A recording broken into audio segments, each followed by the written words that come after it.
আমাদের টার্গেট হচ্ছে এখন একটা ইসলামপন্থী সরকারকে রাষ্ট্র ক্ষমতায় নিয়ে যাওয়া। এটা আমাদের একটা প্রধান টার্গেট। এখন আমাদের এজেন্ডা স্পষ্ট, কোনো গোপন এজেন্ডা নাই। আমাদের কি নাই? কোনো গোপন এজেন্ডা নাই। আমরা চাই বাংলাদেশে এখন একটা ইসলামপন্থী রাষ্ট্র ব্যবস্থা গড়ে উঠুক, ইসলামপন্থী সরকার শাসন ক্ষমতায় আসুক। এটার জন্য আপনাদের সবার ভূমিকা আছে। কেউ কথা দিয়ে ভূমিকা রাখবেন, কেউ লিখবেন, কেউ বলবেন, কেউ যেভাবে হোক আপনাকে ভূমিকা তো রাখতেই হবে। কারো বসে থাকার সুযোগ নেই। এখন আর এই রাষ্ট্রটাকে ইসলামিক রাষ্ট্র হিসেবে গড়ার দায়িত্ব এখন সবার কাঁধে আসছে। আমরা আমাদের জায়গা থেকে বলতেছি, বাকি কাজ কিন্তু আপনাদেরকে করতে হবে। আল্লাহ পাক করার তৌফিক দান করে। আর ইসলামপন্থী ভাইদের আপোষের যে দূরত্ব, এটা কমায় ফেলতে হবে। এই দূরত্ব রাখা যাবে না। ইখতিলাফ আছে থাক, যদি আকীদাগত মৌলিক কোনো পার্থক্য না থাকে, আমরা তো ভাই ভাই নাকি? আমাদের চেয়ে কি মানে সেকুলার আমাদের বেশি বড় ভাই? আমাদের চেয়ে কি যে নাস্তিক মুরতাদের আমাদের বড় ভাই? কমিউনিজমে যারা আছে ওরা আমাদের বড় ভাই? না এই গণতন্ত্রপন্থী যারা একবারে কট্টর ওরা আমাদের দিনী ভাই নাকি? আমাদের তো ভাই, সোজা কথা হচ্ছে ইন্নামাল মুমিনুনা ইখওয়া, ইন্নামাল মুমিনুনা, মুমিন যারা মুমিন, মুমিন ভাই। মুমিনে মুমিনে কি ভাই, খালাস। আল মুসলিম ওয়া আখুল মুসলিম, মুসলিমের ভাই কি মুসলিম, খালাস এইটুক।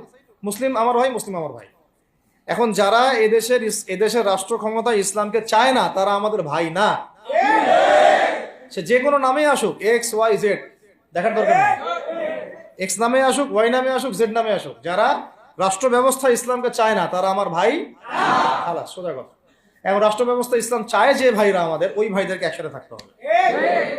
আল্লাহর কসম করে বলতেছি, ইনশাআল্লাহ যদি এই ভাইরা আমরা একসাথে থাকতে পারি, এর সাথে আমরা দায়ীরা, তালেবে ইলমরা এবং আপনারা তো যুব সমাজ আছেন, আমাদেরকে টক্কর দিয়ে বাংলাদেশের রাষ্ট্র ক্ষমতায় কেউ যাইতে পারবে না ইনশাআল্লাহ। সবাইকে ভূমিকা রাখতে হবে। এখন অন্য আলোচনা আছে, এই আলোচনাটাই বেশি দরকার। অন্য আলোচনা অনেক শুনছেন জীবনে। এখন বাংলাদেশের দরকার একটা ইসলামপন্থী রাষ্ট্র ব্যবস্থা। এর বাইরে কোনো আলাপ নাই। এখন এটা প্রতিষ্ঠা করার জন্য কি করতে হবে সেটা ফিকির করা। তো কি করতে হবে বলেন?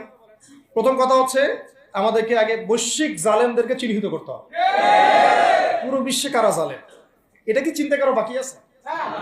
পুরো বিশ্বের সবচেয়ে বড় জালেম যে পশ্চিমারা, এটা চিন্তা কি আপনার বাকি আছে? এই কথা বলতে যে ভয় পায়, তার তো নবীর ওয়ারিস হওয়ার দাবি করার উচিত না।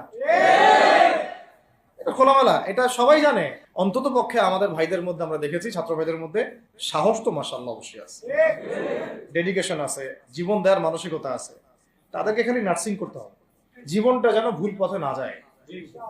এখন আবু সাঈদের রক্তের উপর দাঁড়ায় যদি কোনো সেকুলার ক্ষমতায় আসে, তাহলে এটা আবু সাঈদের রক্তের সাথে গাদ্দারি হচ্ছে।